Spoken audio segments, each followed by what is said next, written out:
So, good evening, everyone. Welcome to the League of Women Voters of Champaign County's Keeping It Local program entitled The Affordable Housing Crisis, Local Realities and Promising Practices. My name's Peggy Patton, and I'm a member of the League's Program Committee. We're glad you could join us for this important program. Cities around the country are struggling to address the need for more affordable and accessible housing.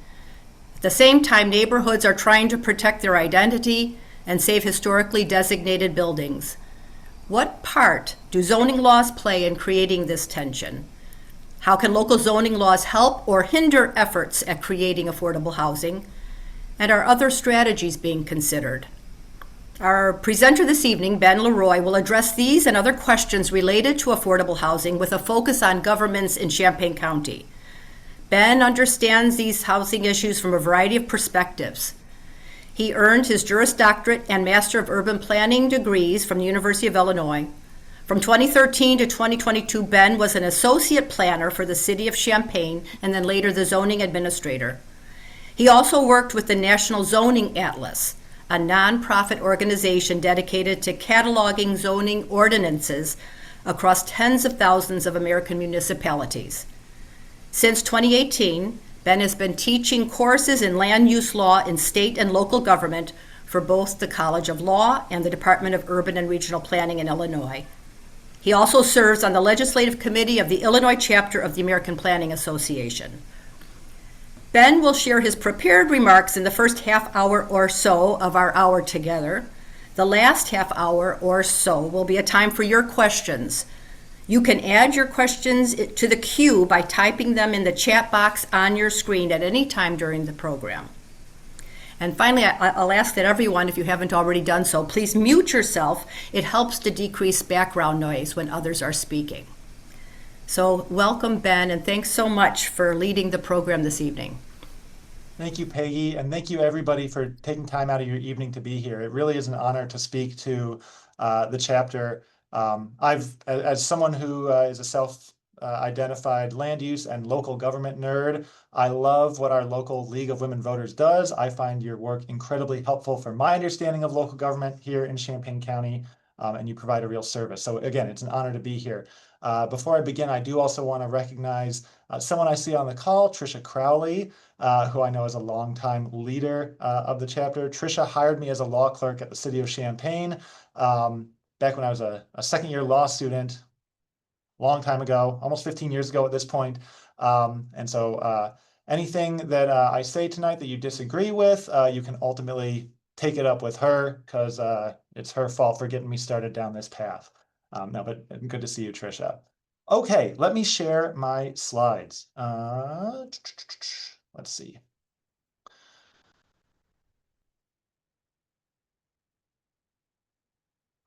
Okay, looks like we have it. All right, so tonight I want to begin by talking a little bit about how I think about trade-offs as a planner and as a civic participant. Then I want to move to talking about a history of housing and how we regulate housing, because that understanding our history is a key component of figuring out how we get to the outcomes we want as a community in the future. We'll look at some present day data and legal structures. We'll look at a few local stories, and I'll conclude with some final thoughts before we turn to Q&A.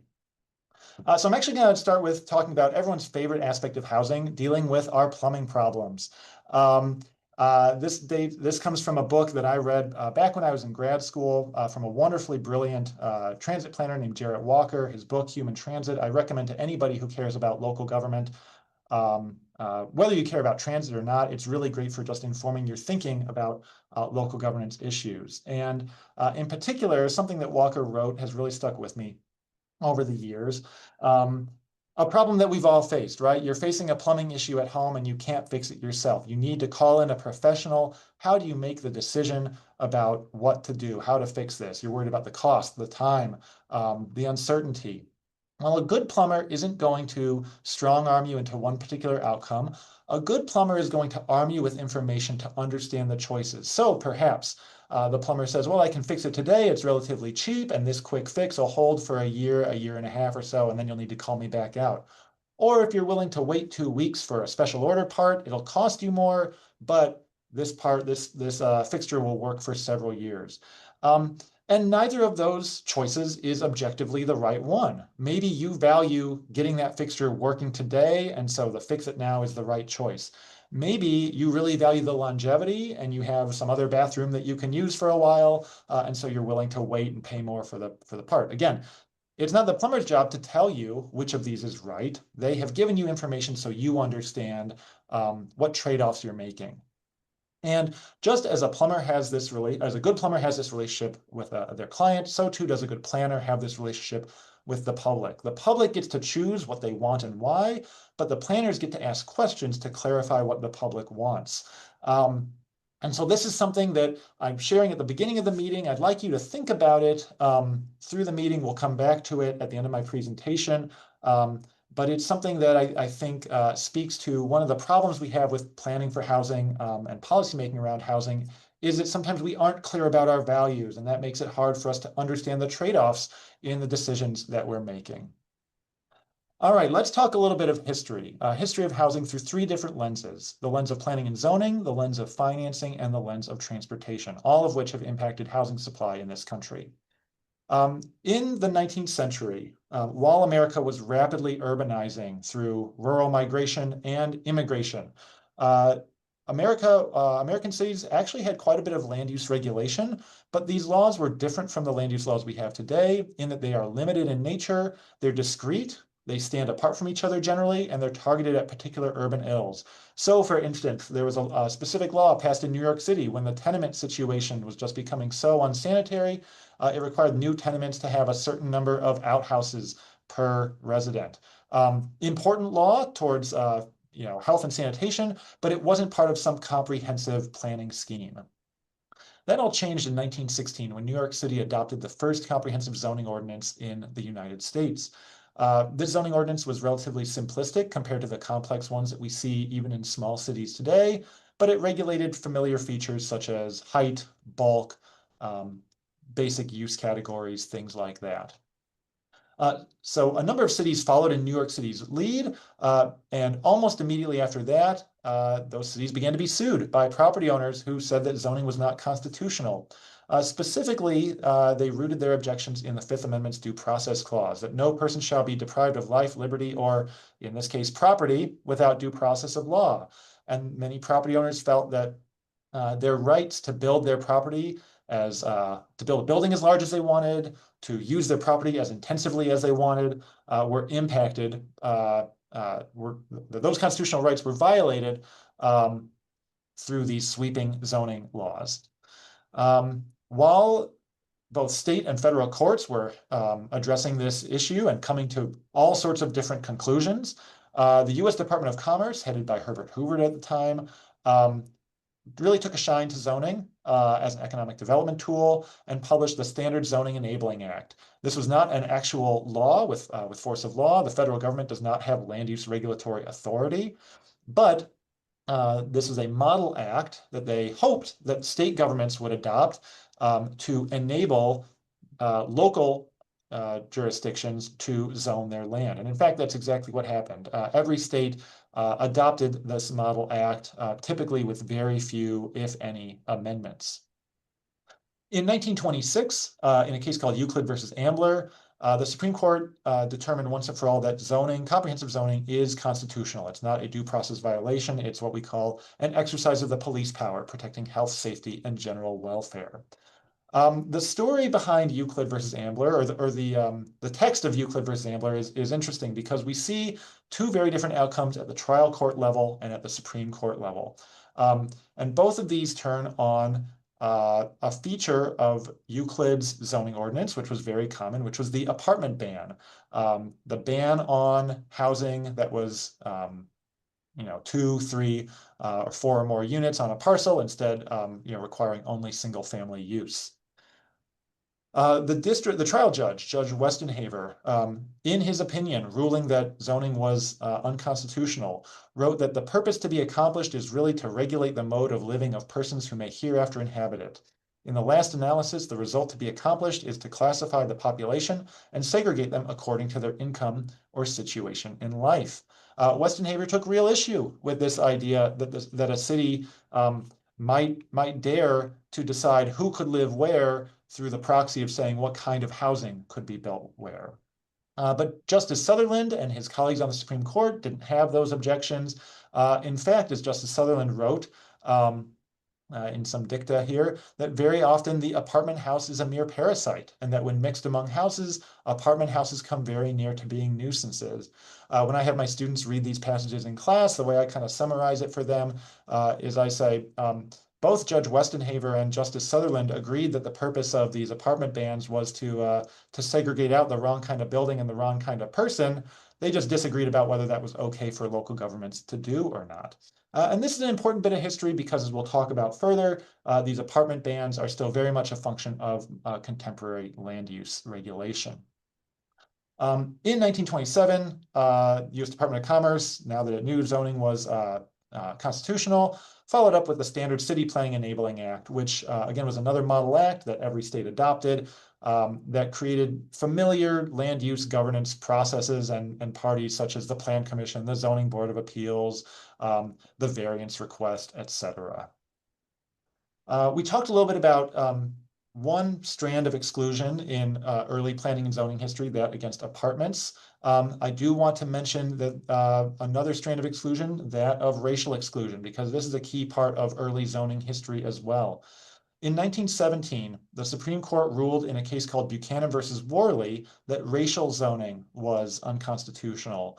The city of Louisville said that certain properties, certain districts could not be, properties in those districts could not be sold to Black purchasers. The Supreme Court found this unconstitutional, not on any racial justice grounds, but rather they found a due process violation for a white seller who was trying to sell property to a Black purchaser. Shortly after racial zoning is outlawed, Louisville was not the only place where it existed, we begin to see single-family zoning appear around the country. There's a University of Illinois connection to this. Harlan Bartholomew, one of the giants in the planning field, former professor here at Illinois, led a very influential planning firm that at the time was working on a comprehensive plan for St. Louis. And as Richard Rothstein wrote in his book, The Color of Law, which some of you may be familiar with, one of St. Louis's main goals in their planning was to prevent the movement into finer residential districts by colored people. And the way that they accomplished this was through the adoption of a facially neutral zoning ordinance that zoned white neighborhoods for single-family use only. Then, as now, there was a discrepancy between, a disparity between wealth and income for white households versus Black households. Whether you're owning or renting a house, it's more expensive than owning or renting an apartment because of just costs, the size of the building, the size of your living space, et cetera. And so this became a proxy for racial zoning that was taken up again across the country.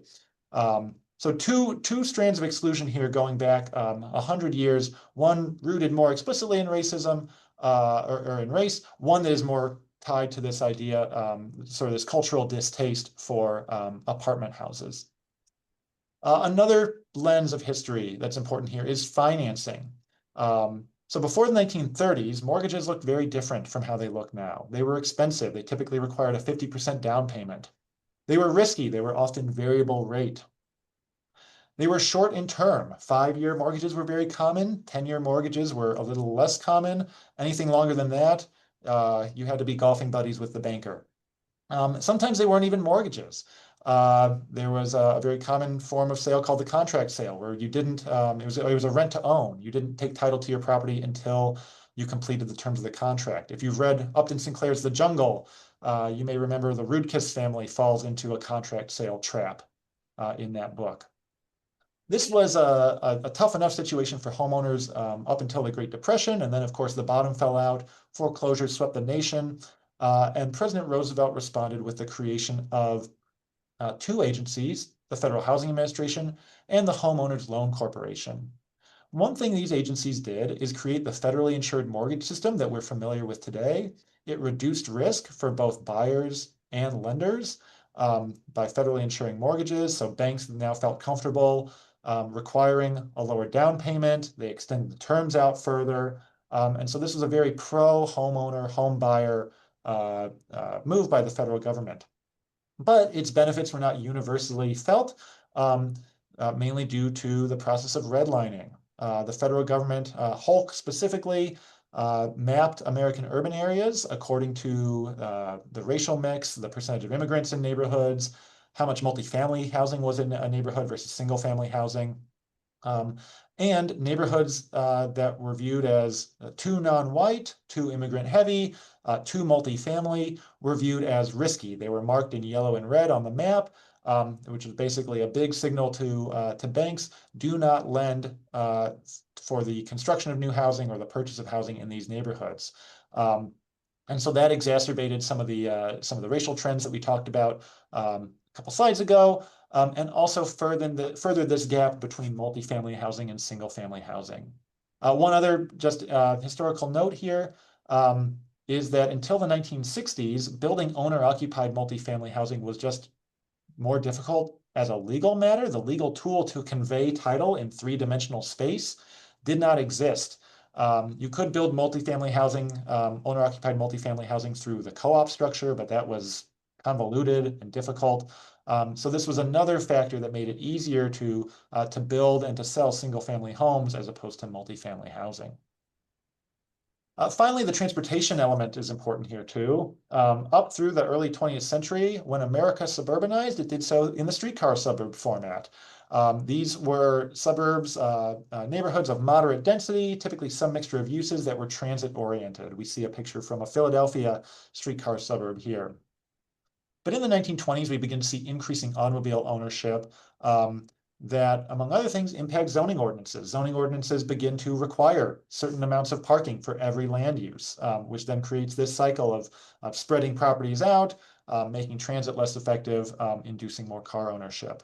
Post-World War II, of course, we begin to see a massive shift to automobility, incredible highway expansion through the heart of cities, as well as on the suburban fringe, the termination of transit systems, both intra and intercity. And so what we have now today is a housing dynamic where we have uses that are generally highly separated. We have unaffordability. We have a lot of complex regulations governing housing. And so these are things that contribute to housing affordability problems, but also create some other questions for us as citizens, as civic participants. How should we regulate our cities? How should we produce housing? So just a little bit about the affordability side of things here. This is data published by Pew in 2024. On the left, you see information about housing cost burden split out by ownership versus rental. Now, this is not highly granular data. It's at the state level. Of course, within many of these states, the urban areas, within most of these states, the urbanized areas are more, have a greater share of housing cost burden households than the rural areas. And as we'll continue to talk about, supply constraints play a big role in this. On the right here, you see data about housing production. Now, this is only for single-family homes. It doesn't capture multifamily housing production. But single-family home production has not recovered to pre-Great Recession levels, even all these years out. And I love this data set because it splits out the gap between the 2023 numbers and the 2004 numbers by the size of the housing unit.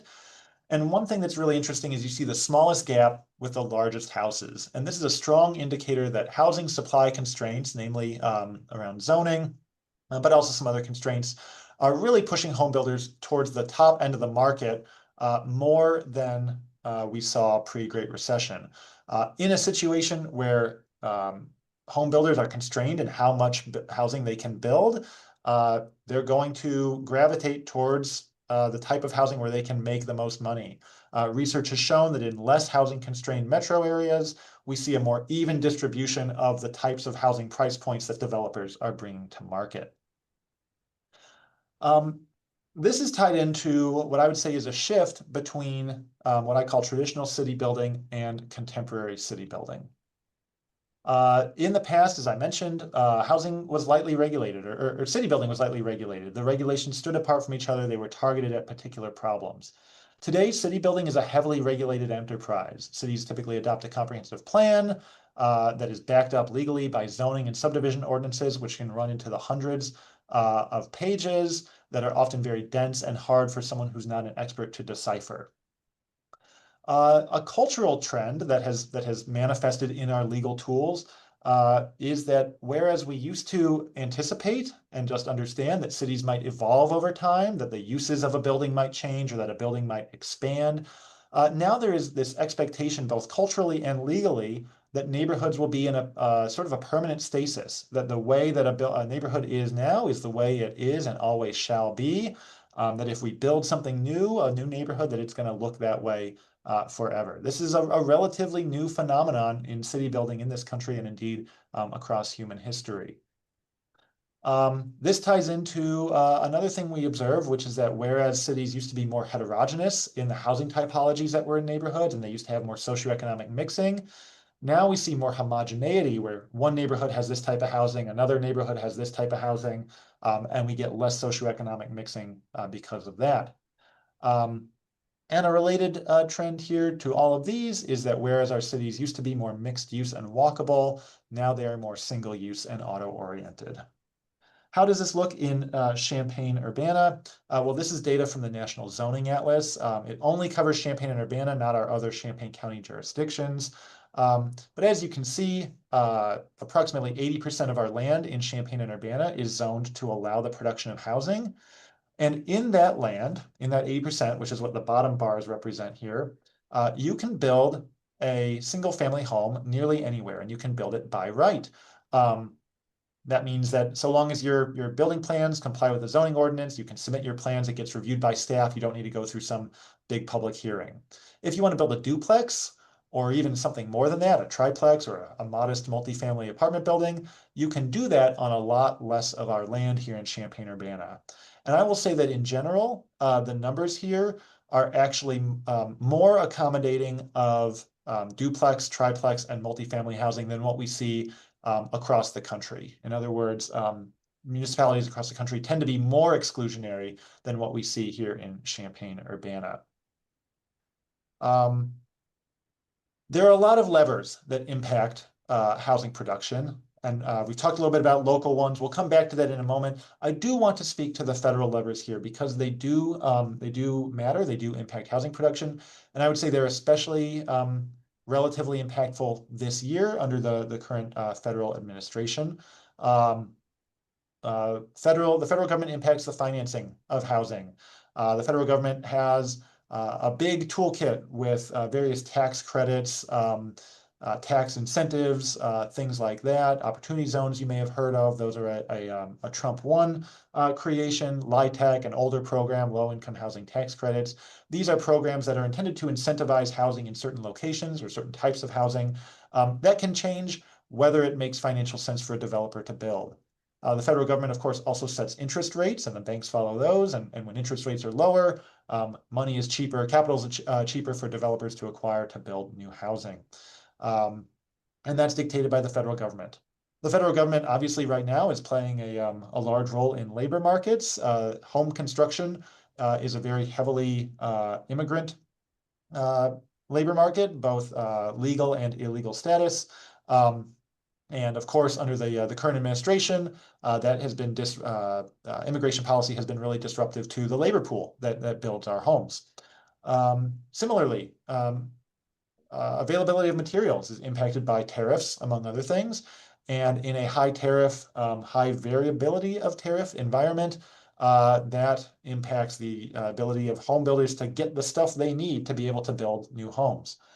Agency staffing is a bit of a smaller concern. It doesn't really have many first order impacts, but agency staffing does impact various programs that are administered on behalf of home builders. Ultimately, right now at the federal level, we are definitely in an environment of elevated uncertainty, which means elevated risk for home builders, which leads to a reluctance to build. One thing I'll note is that the OBBBA that was adopted earlier this year, in my estimation, does not significantly impact housing production, especially at the market rate. Some of that is because I think that the labor and materials impacts are more impactful at the federal level. But also, I think the bulk of the burden on housing production comes at the state and local regulatory level. Land use regulation is part of the state's plenary power. It's not a federal power. Land use isn't mentioned anywhere in the Constitution It doesn't tie into any power held by any branch of the federal government. So states hold the power to regulate land. And as we talked about earlier, they have devolved this power to local governments through their zoning and planning enabling acts. And what the National Zoning Atlas has found, and what you can see if you open nearly any zoning ordinance in the country, is that most localities severely restrict new housing construction. And this is especially the case in existing residential neighborhoods. Cities are a little more willing to allow housing to occur on the fringe, in our cornfields, in our forests. But when it comes to existing residential neighborhoods, again, there's that cultural expectation and legal sort of ossification of this idea that the neighborhood is going to exist as it currently stands. So what does this look like procedurally? Well, we could spend hours talking about housing approval processes, but just to summarize for you, there are significant disparities between the approval processes that single-family housing needs to go through compared to multifamily housing. A multifamily home builder might need to get a rezoning, go through some sort of hearing process to get a special use permit or a variance. They might be required to go to multiple neighborhood meetings where the decision makers are sort of keeping an eye on things and reading the prevailing political winds. Maybe I'll vote against this because the neighbors seem angry. Single family housing relatively rarely needs to go through those processes compared to multifamily housing. And the multifamily housing procedural barriers, especially increase when cities are approving rental housing rather than owner-occupied housing. So whereas single-family housing approval is often a simple walk across a gymnastics mat, relatively speaking, multifamily housing approval requires a lot more strength, dexterity, fortitude, and luck to get to the finish line. However, things are changing. There's been a growing trend over the past, I'd say 12 to 15 years of states preempting local land use powers, claiming back some of this power that they devolved to the localities in response to the widespread nature of highly exclusionary and restrictive local zoning laws. So we've seen some states have eliminated single-family zoning or significantly curtail it. Some states require municipalities to allow ADUs, accessory dwelling units. They've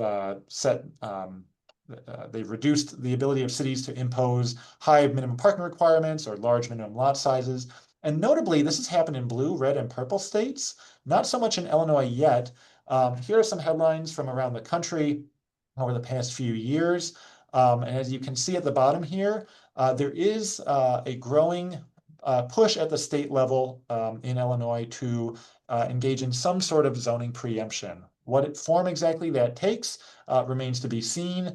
Personally, I think it's still probably a couple cycles away here, but it is coming. It is something to be aware of. I think it's highly likely that within 3 or 4 years, Illinois will have preempted local zoning to at least some extent.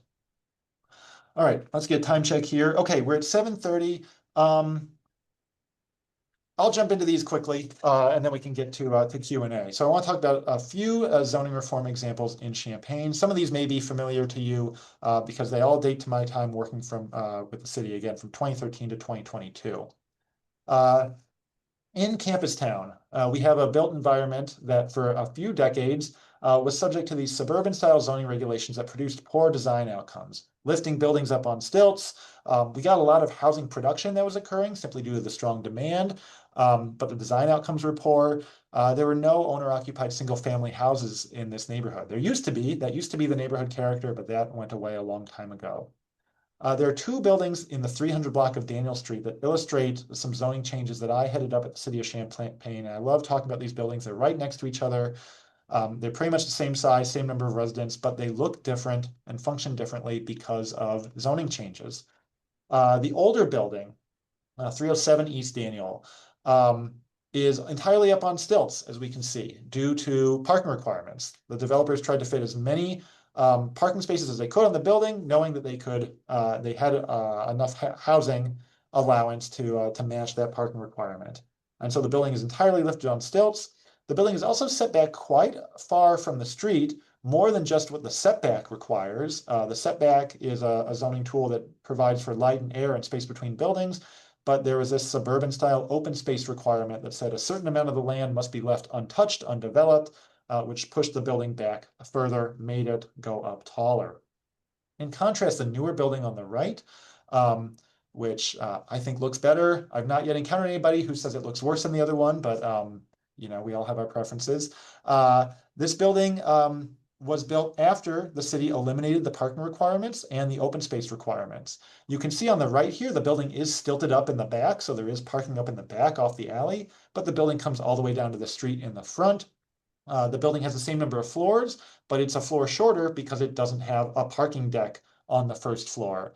And I love that these two buildings exist next to each other. It's a perfect distillation of how changing zoning rules can change the built environment, produce new housing outcomes.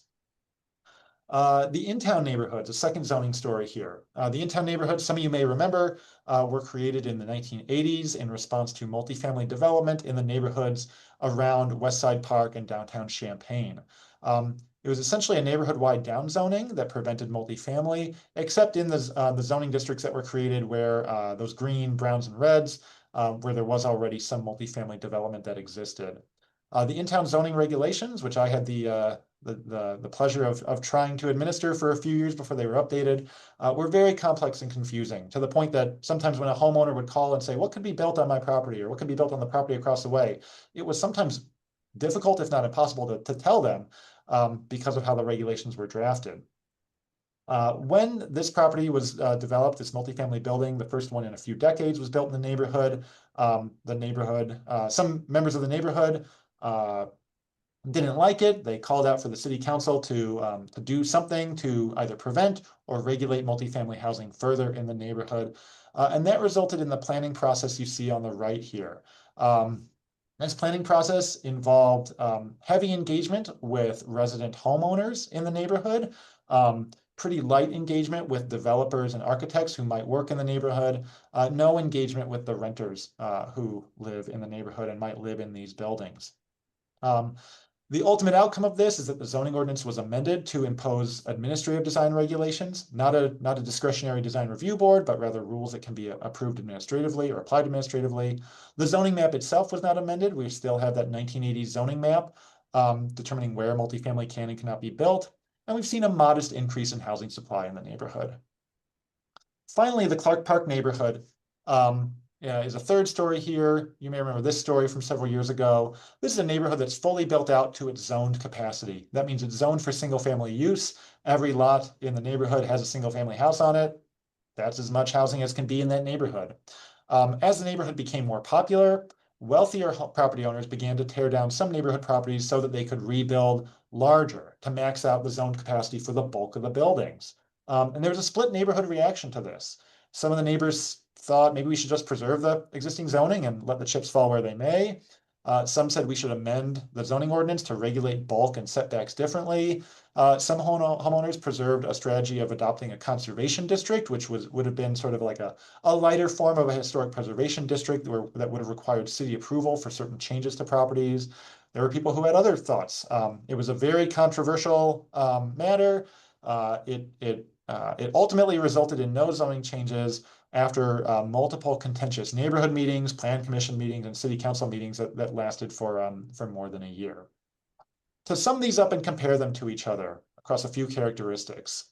One is the character of the existing housing supply. We talked about sort of this cultural distaste for multifamily housing that goes back to Justice Sutherland and beyond, back in Euclid versus Ambler. Campustown, an exclusively rental multifamily neighborhood, had no homeowners, no single-family homeowners who were there to oppose any zoning changes. In-town was more of a mixed neighborhood. Clark Park was exclusively single-family. This impacted not only the built environment, but the political environment within these neighborhoods and the political willingness to approve housing. The amount of process and community engagement that each of these zoning projects received was consequently variable. In Campustown, community engagement was minimal.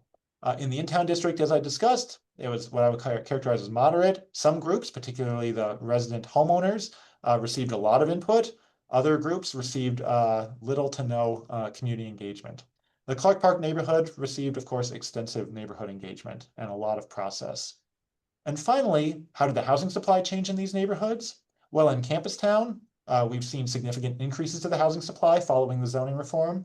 In the in-town district, we've seen modest increases. And in Clark Park, we've seen no increase to the housing supply, although we have seen some of the houses themselves get bigger after these teardowns and rebuilds. So some final thoughts on this before we come to Q&A. And I want to, again, bring us back to those plumbers questions. And I found this picture of a plumber in Chicago that's here in a mixed-use building in a mixed-use neighborhood. I don't know this plumber, but I hope they think about these plumber questions themselves when they go on service calls. Two trade-offs that we need to think about as citizens and as civic leaders. One, the financial aspect of housing. There is an inherent tension between trying to make our housing more affordable and trying to preserve or even increase property values for those of us who own property. The more expensive property is, the better it is for those of us who are looking to sell our properties, but the worse it is for those of us who are looking to buy or rent properties. Often, cities and communities aren't really clear about what their goal is. They'll speak to preserving or increasing property values in one hand, while claiming that they want to preserve and produce and promote affordability with the other hand. These things are in tension. It's worth having different conversations, more direct conversations about which of these goals we actually want to pursue. And then inclusion versus exclusion. There is, as we've talked about today, a legal and cultural history to housing in America that has trended towards being exclusionary. And there are benefits that come to an exclusionary housing model. You know what to expect in your neighborhood. It's not going to change too much. You have a general sense of who your neighbors will be.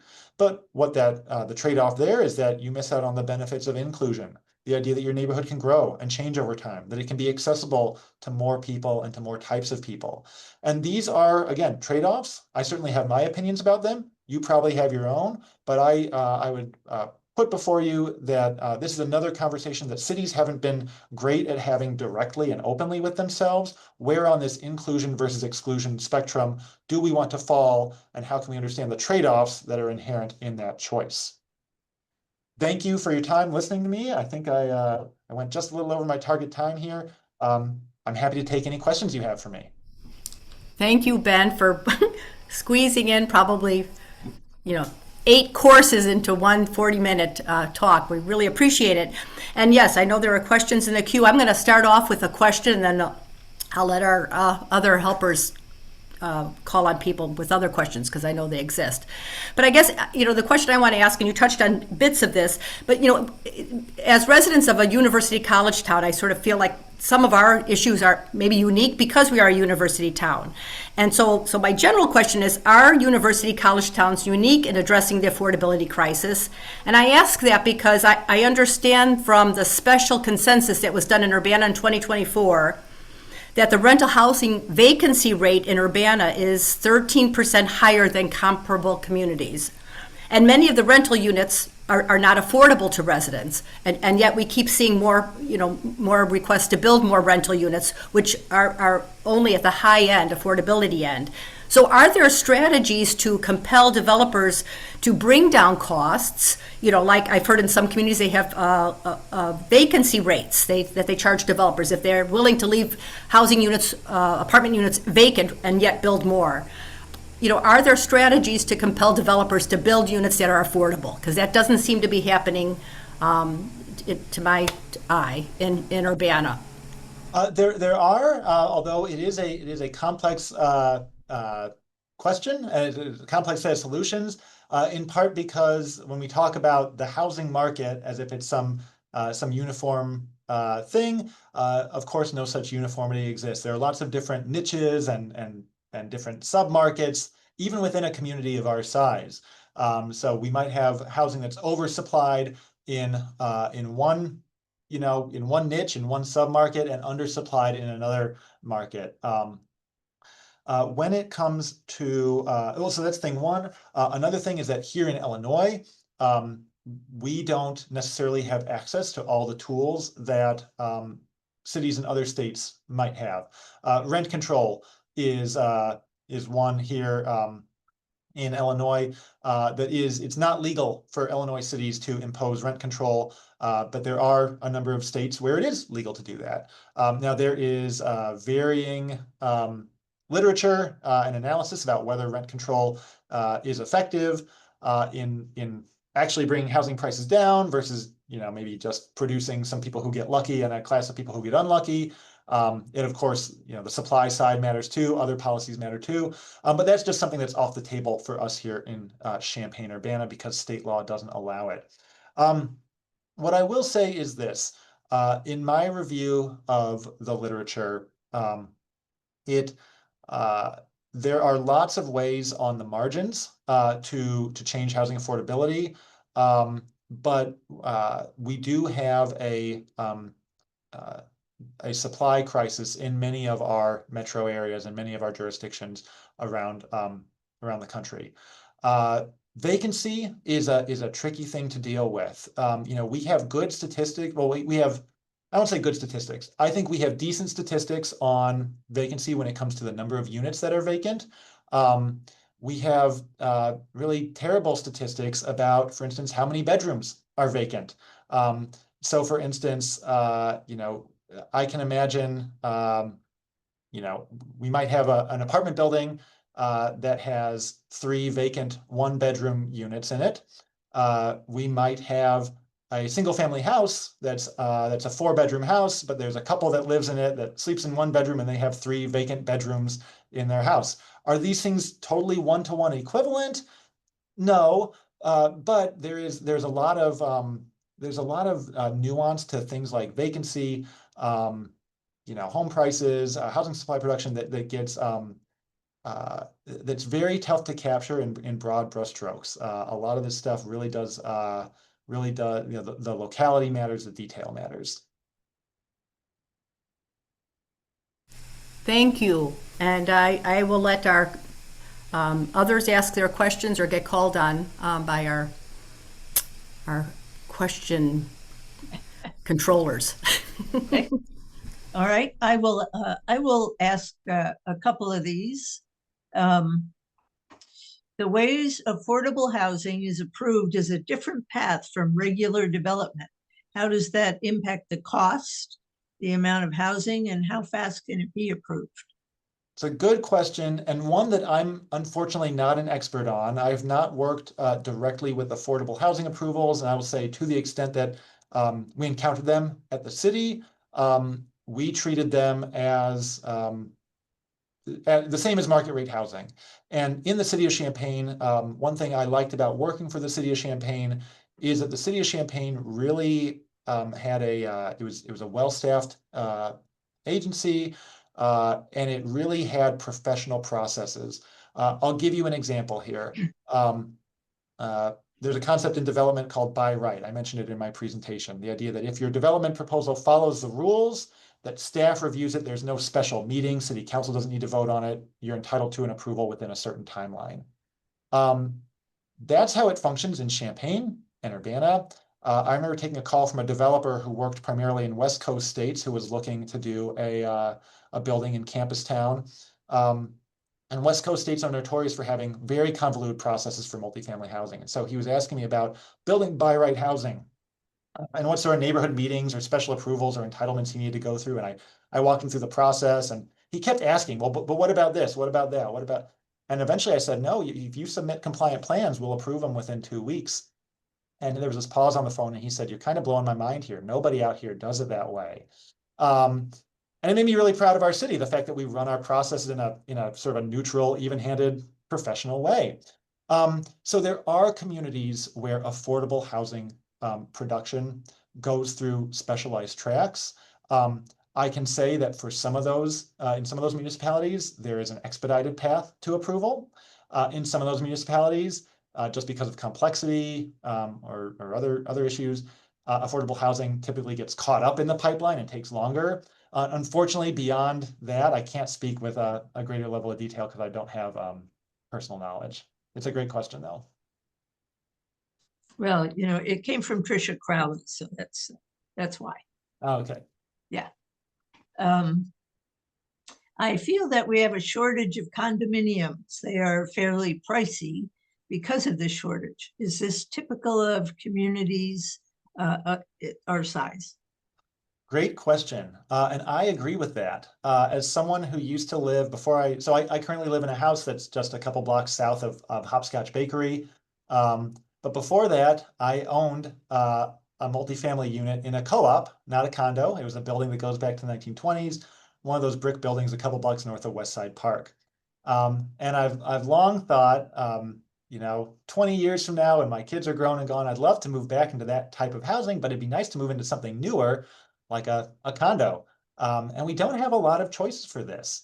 I would say that our shortage is typical for a community of our size and our age.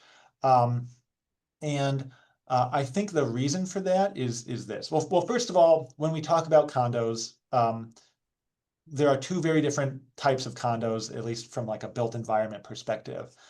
There are condos that are sort of in those mixed density, more mixed use neighborhoods, like around downtown Champaign. And then there are condos, like we have large condo developments in Champaign-Urbana that are more from the 60s, 70s, 80s, that look more like single family homes or duplexes, but that are condo ownership structure rather than fee simple ownership structure. That latter group, the more suburban style of condo, I think doesn't face a lot of regulatory challenges getting built. I do think there are maybe some financing reasons why homeowners kind of get hot or home builders get hot and cold on building that style. But when it comes to building, a new condo building, let's say near West Side Park in Champaign or near downtown Urbana, there are multiple barriers there. Some of them are just property acquisition and assembly. If you're trying to buy a property or trying to buy multiple properties, that's just more difficult if you're doing it in an infill location rather than a greenfield location, greenfield being land that's not been developed previously. There are regulatory barriers, such as, it's this idea that even if the neighborhood is mixed use and mixed density, maybe the current zoning doesn't reflect that. It doesn't allow continued growth, continued densification. And then I would say that the transportation element is a part of this too, because we are such a car-oriented society now. Even in multifamily, housing that is in walkable mixed-use locations, there is an expectation, especially among condo buyers, that a housing unit will come with at least one parking space. When we're talking about an infill development location, we're looking at typically going underground with that parking to be space efficient. Those underground parking spaces can cost $50,000 or more simply to construct. And so that really bumps up the construction cost as well. So there are a number of financial and regulatory, and I would say cultural barriers towards the construction of condominiums in those, again, more walkable, dense, mixed-use formats. Have you seen any move to limit Airbnb use of single-family homes or units to increase rental unit availability? I have, yeah. There's been a wide variety of approaches to this across America, and it is definitely the case that when a unit is held out for short-term rental, it's not available for long-term rental or owner occupation. There's probably a balance to be struck. I do think there's some social benefit in allowing short-term stays in ways that aren't just hotels that are segregated to their own part of town. But you do see in some communities, especially a lot of housing stock that could be used for permanent residence that's sort of taken off market and dedicated to this short-term rental. So communities have definitely responded to this in a variety of ways. One thing I'll say is that because Airbnb kind of comes out of that Silicon Valley, move fast and break things, ask for forgiveness, not permission sort of culture, that larger cities and well-staffed cities have had the most success in putting up the barriers if they choose to put up barriers to Airbnb. A lightly staffed city simply doesn't have the resources to track these down from an enforcement perspective. I will say one of the most interesting experiences I've ever had on vacation, because once you're a planner, you look at everything through planning eyes. I was in a town called Folly Beach. It's South Carolina a couple years ago, a little beach town. I was there to run a half marathon. And as I was running through the town, I saw all these signs, and they were for two opposing sides of a ballot proposition, which I later found out from the local newspaper was about limiting Airbnbs in the town because something like half of the housing stock in town had been bought up by a relatively small number of companies. Um, and so, among other things, this kind of reduced the voting population in the town. Some people felt it was really vital for the economic prospects of the town to allow all this housing stock to go to the short-term renters. Others said, hey, this is a real violation of what we're about as a town. We're becoming a totally transient place. And so these are definitely conversations that especially heavily touristed areas are having. And again, the effectiveness they're able to deploy in charting their own destiny, I think is unfortunately tied to their local capacity to create and enforce rules, because I've not seen states really jump in with a lot of heavy-handedness with this.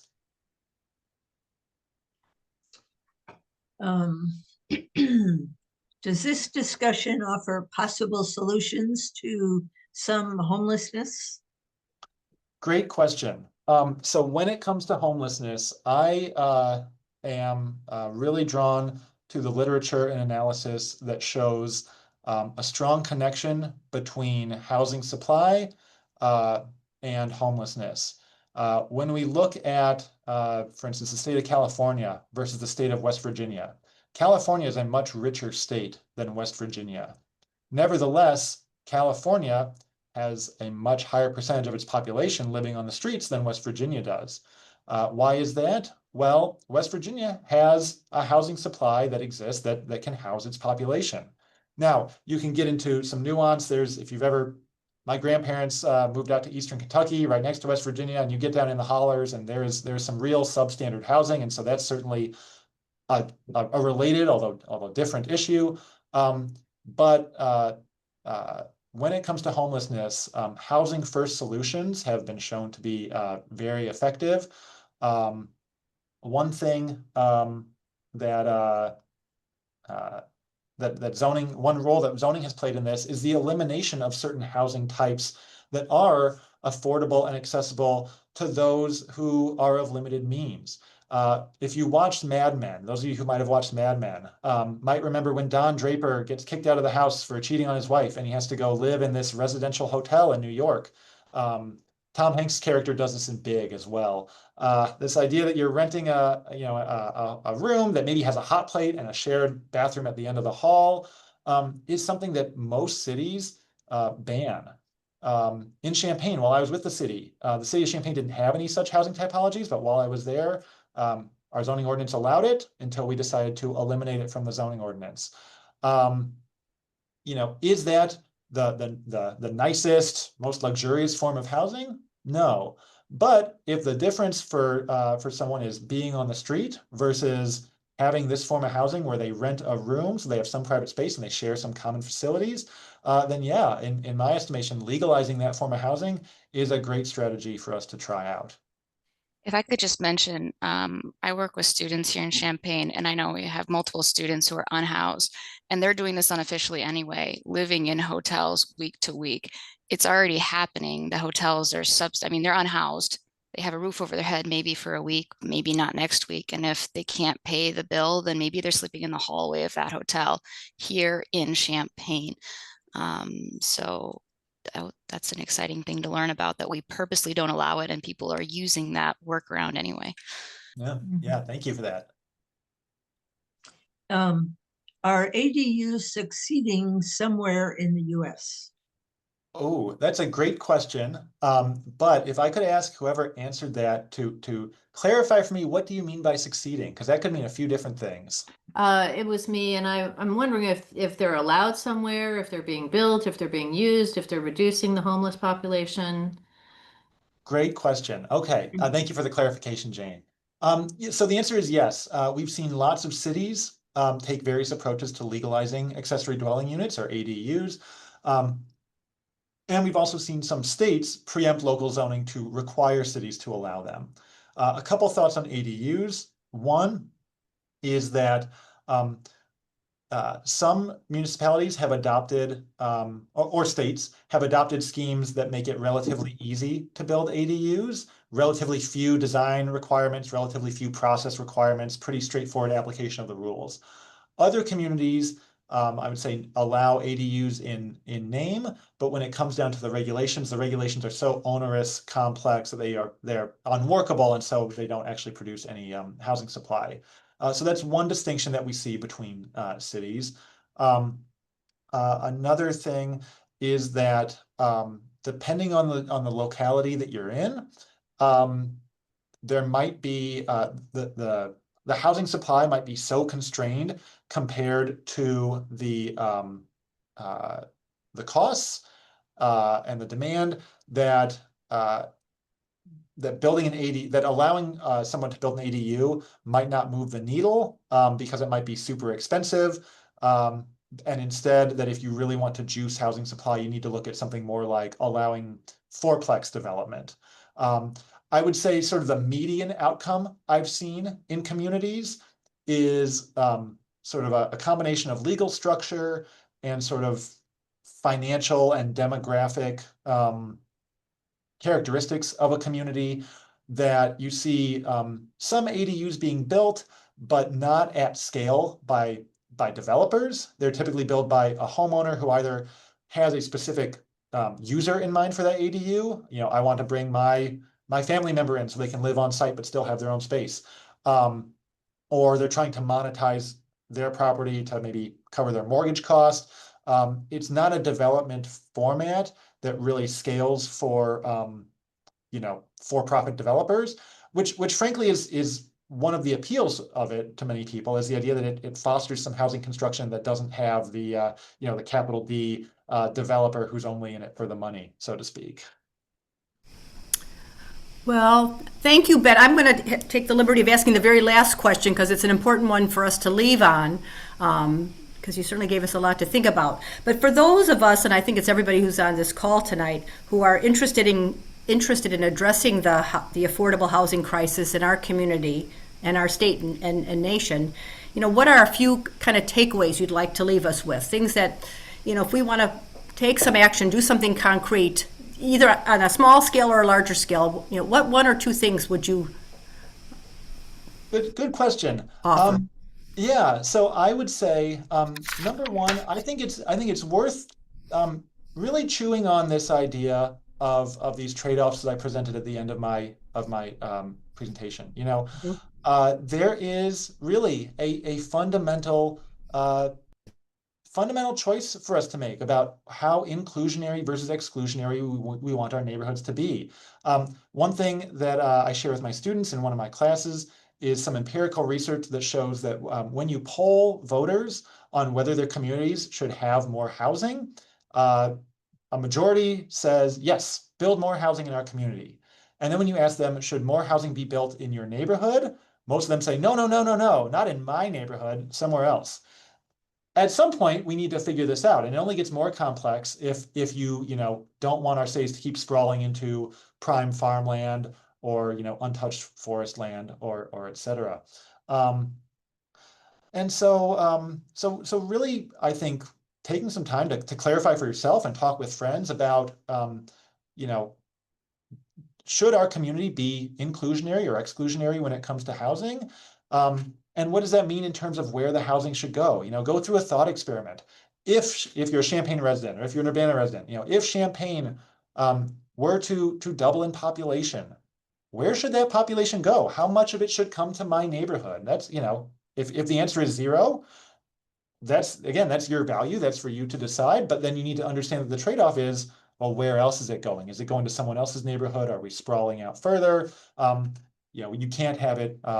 You can't say it's going to have no impact, because it's going to have some impact somewhere.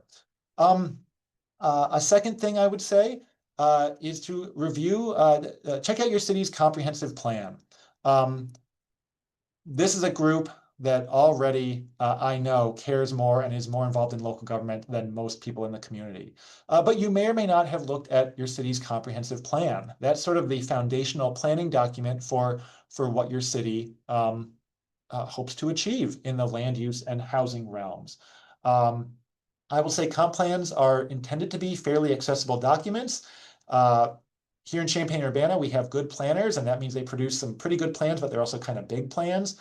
But familiarizing yourself with your comprehensive plan is important because cities are required to make zoning decisions that are concordant with what their comprehensive plan calls for. And there's a lot of wiggle room in that concordance. But if you're going to get involved in any sort of housing advocacy or land use, if you're going to neighborhood meetings, you're going to be a more prepared, more informed person if you are familiar with your comprehensive plan.